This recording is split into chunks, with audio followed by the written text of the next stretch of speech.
So shout out Chris Haynes for all this information. So Chris Haynes last night tweeted very late that the Lakers were going to run offense through Anthony Davis. The Lakers and LeBron James had a productive, informative meeting with Rob Pelinka and Darvin Ham, as well as a bunch of other stuff. We'll run through it. We'll talk about it. We're on the way to 10,000 subscribers, so it'd be very nice of you if you can go down below and hit that subscribe button. Okay, because you know what? 6% of you are subscribed. We're almost at 8,000. We're on the way to 10,000, and I very much would appreciate it. Also, NBA and NFL channel are down below in the description, so go check them out. Daily Internet Show and an NFL channel. Now let's get right into it. That's my self-plugging. Now look, the first-year head coach said one wrinkle he will implement and stick with is having the offense run through Anthony Davis. The offense run through Anthony Davis, and James concurred, sources said. The team has been encouraged with Anthony Davis's offseason progression, believe he'll be in optimum shape to avoid serious injury and carry a heavier load.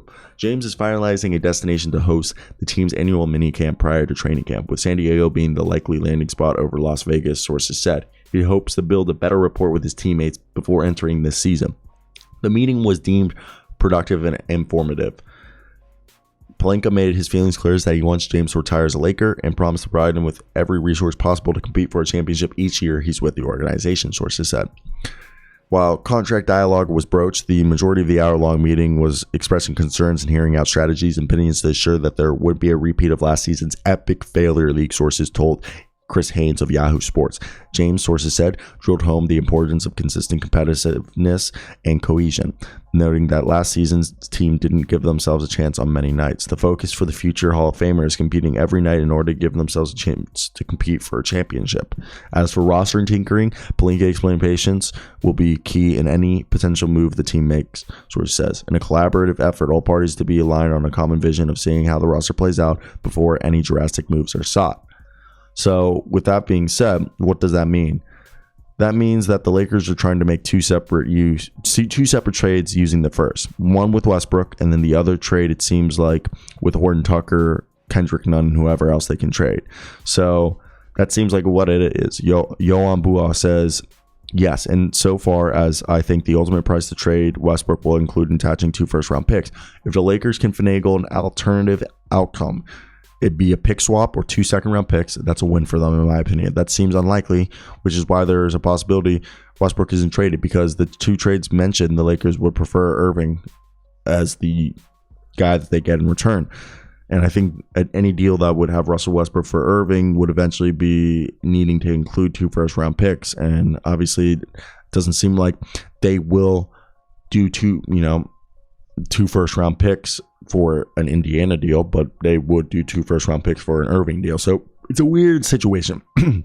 Now, with that being said, the team is also hopeful for a corner 3 specialist from Russell Westbrook. So with that being said, if they keep Russell Westbrook, they want to turn Russell Westbrook into a corner 3 specialist, which is weird, but they're hopeful that him shooting from 3 will make them a better team, specifically from the corner spot, which I thought was interesting in its own right. The corner 3 is fine, but let's see if it actually brings in any productivity for them.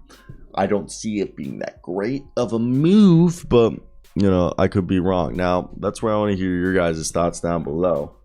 What would you guys do if you guys were in this situation? I think it's definitely an odd one, okay? Because I feel like everyone here in LA is kind of just over this whole Russell Westbrook saga, and I think everybody wants to move on, but I don't even know what you do, guys.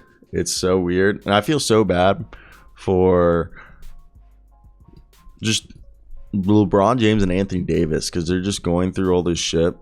Not like they asked for it, They never asked for it, and I think that's the funny part, because he never, legitimately, they never asked for this, and you watch and you're like, oh. But I want to hear your guys' thoughts down below. What do you guys think are going to happen? But for me, I think, you know, at this point, I don't even know what to expect. The Lakers are an interesting team to always keep your eyes on, because you never know what they're going to do. They're always...